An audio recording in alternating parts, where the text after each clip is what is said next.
Attingal lodge മുറിയിൽ യുവതി കൊല്ലപ്പെട്ട സംഭവത്തിൽ പ്രതിയുടെ CCTV ദൃശ്യങ്ങൾ പുറത്ത്.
സംഭവത്തിന് ശേഷം ലോഡ്ജിന്റെ മുൻവശത്തുള്ള റോഡ് വഴി പ്രതി രക്ഷപ്പെടുന്നതിനിടയിൽ കയ്യിലിരുന്ന എന്തോ തുണി പോലുള്ള സാധനം റോഡരികിലേക്ക് വലിച്ചെറിഞ്ഞ് പോവുകയായിരുന്നു.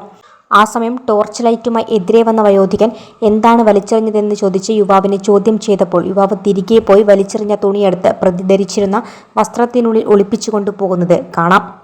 കോഴിക്കോട് വടകര ഒഞ്ചിയം സ്വദേശിയായ 39 വയസ്സുള്ള അസ്മിനെയാണ് ഇന്ന് രാവിലെ 10 മണിയോടെ ആറ്റിങ്ങലിലെ ലോഡ്ജ് മുറിയിൽ കൊല്ലപ്പെട്ടത്. യുവതിയോടൊപ്പം ഉണ്ടായിരുന്ന പുതുപ്പള്ളി സ്വദേശി ജോബിൻ ജോർജിനെ അന്വേഷിച്ച് പോലീസ് വ്യാപകമായി വലവിരിച്ചു. പ്രതിയെ ഉടൻ തന്നെ പിടികൂടാനുള്ള ശ്രമത്തിലാണ് ആറ്റിങ്ങൽ പോലീസ്. മണിയോടുകൂടിയാണ് ഈ സംഭവം പോലീസ് അറിയുന്നത്. പോലീസ് സ്റ്റാഫ്, ഈ ലോഡ്ജിലെ സ്റ്റാഫ് വന്ന മുറി തുറക്കാത്തതെന്ന് നോക്കുമ്പോൾ അവർക്ക് സംശയം തോന്നിയാണ് പോലീസിനെ വിളിച്ചത്. പോലീസ് വന്നിട്ടാണ് മുറി തുറന്നപ്പോൾ ഒരു സ്ത്രീ മരിച്ചു കിടക്കുന്നതാണ് കണ്ടത്. സ്ത്രീക്ക് പരിക്കുണ്ട്. അപ്പോൾ ഇവിടെ കൂടെ താമസിച്ചിരുന്ന ഒരു യുവാവ് ആണ് കൂടെ താമസിച്ചിരുന്നത്. ആ യുവാവ് രാവിലെ തന്നെ ഇവിടുന്ന് പോയതായിട്ടാണ് അറിയാൻ കഴിഞ്ഞത്. ബാക്കി കൂടുതൽ കാര്യങ്ങൾ കൂടുതൽ അന്വേഷണത്തിൽ നടക്കുന്നു. പോസ്റ്റ്മോർട്ടം നടപടികൾ നാളെ നടക്കുന്നതാണ്. അതിനെ സംബന്ധിച്ച് ഈ സംശയമുള്ള ആളിനെ മറ്റും പോലീസ് അന്വേഷിക്കുന്നുണ്ട്. Beacon news, Attingal.